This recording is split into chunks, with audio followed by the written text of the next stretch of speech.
Oui. J'ai un petit peu changé. Chez elle, Laura aime aussi chanter. Et notamment pour les auxiliaires de vie qui l'accompagnent au quotidien. Je t'ai laissé une place dans mon cœur. Je te fais un câlin. Une belle déclaration comme ça. On n'a pas deux dans sa vie. Hein. Merci, c'est gentil. Pour moi, c'est un peu comme ma sœur, en fait. Dès que ça va pas ou un souci, je peux en parler. La jeune femme est trisomique. Depuis 1 an, elle partage cette maison avec 5 autres colocataires, tous handicapés. Là, c'est Douglas. Il est content. Ici, chacun a son propre espace. Là, c'est ma chambre. Sur les étagères, quelques CD, mais surtout des bijoux et de nombreux parfums. Laura est très coquette. J'ai l'impression que je suis une femme ici. Depuis que vous vivez ici? Oui. Parfait. La jeune femme de 28 ans a grandi entourée de sa famille. C'est ma mère et moi. Ça, c'est moi et ma soeur Clara, les hommes. Ça, c'est moi, hein, mes anniversaires. Une enfance décrite comme heureuse, des années d'insouciance, puis à l'âge de 20 ans, une prise de conscience, celle de son handicap, la trisomie 21. Au départ, je n'avais pas remarqué que j'avais ça. Ma mère n'arrêtait pas de m'en parler, mais je ne savais pas qu'est-ce que c'était. Donc elle s'est assise à côté de moi et elle m'a dit oui, en effet, tu as bien cette maladie-là. Et comment vous avez réagi? J'ai un petit peu pleuré et maman aussi, mais après c'est passé. Et aujourd'hui? Ça va. On a une trisomie 21, mais on peut aussi se battre et aller plus loin. Et aller plus loin, c'est notamment prendre son envol et vivre dans son propre logement. Ce soir, c'est Douglas qui prépare à manger. Mais les pâtes, t'as juste à les réchauffer. Dans la coloc, il y a aussi Constance, Vincent, Vianney, Julia. Ils sont diabétiques, autistes ou trisomiques. Et pour les aider à gérer l'administratif, la logistique et les tracas du quotidien, un personnel dédié se relaie jour et nuit. L'idée, c'est vraiment de faire en sorte que les 6 colocataires qui vivent ici en fait, soient en capacité justement de bien fonctionner ensemble, de bien vivre ensemble. Et puis après, bien sûr, c'est des personnes qui ont des besoins particuliers, donc on veille à y répondre. C'est une famille. Vous êtes ma deuxième famille. Dans cette grande famille, Laura a trouvé son pilier, sa meilleure amie Julia. Coquine. Comment vous vous êtes rencontrés?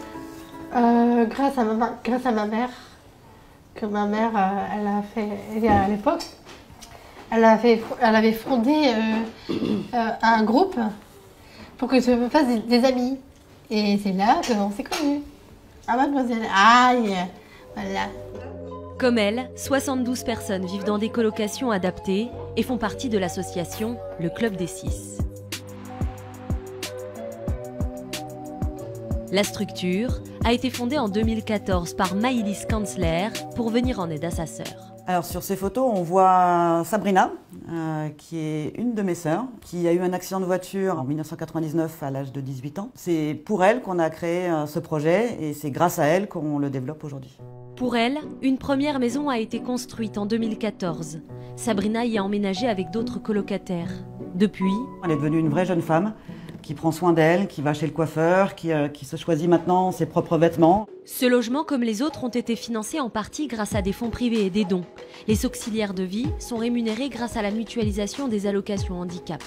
Reste à charge pour le locataire. Au global, 450 € de loyer, plus en moyenne 350 € de frais de vie mensuels, ce qui représente un coût de 800 € par mois par colocataire. Nos colocataires ne sont médicalement pas dépendants, ils ont des besoins d'assistance médicale ponctuelle, mais le fait de ne pas avoir en permanence du personnel médical rend forcément ce lieu de vie beaucoup moins cher qu'un établissement. 6 nouvelles maisons devraient ouvrir d'ici 2023. L'une d'entre elles dans le Val d'Oise. Là, c'est l'entrée du bâtiment. En fait, on rentre pas directement d'extérieur, ici. Tu passes par un petit hall d'entrée. Pour cette visite de chantier, Maïlis est accompagnée de Duarte, locataire d'une autre villa. En face là? Bon, en tout cas, tu passes bien à travers les portes, c'est parfait. Comme il est en fauteuil roulant, il peut témoigner des besoins, de la facilité d'accès, de l'autonomie qu'ils vont pouvoir avoir au sein de cet espace. Duarte prend son rôle très à cœur, connaît les exigences. Du coup, quelle est la surface de béton? Alors, surface, elle est de 20 mètres carrés comprenant la salle de bain. Son autonomie, il l'a gagnée à son arrivée au Club des 6 il y a 2 mois. C'est une vie qui te rapproche d'une vie la plus ordinaire possible. Une vie normale, à laquelle aspire aussi Laura. Ce soir, elle va à son cours de Zumba à pied. C'est là, c'est un peu plus bas. Une vraie passion pour la danse dont elle voudrait faire son métier plus tard. Je ferai mes propres chorégraphies. Ça, c'est un rêve. C'est un projet, c'est pas un rêve.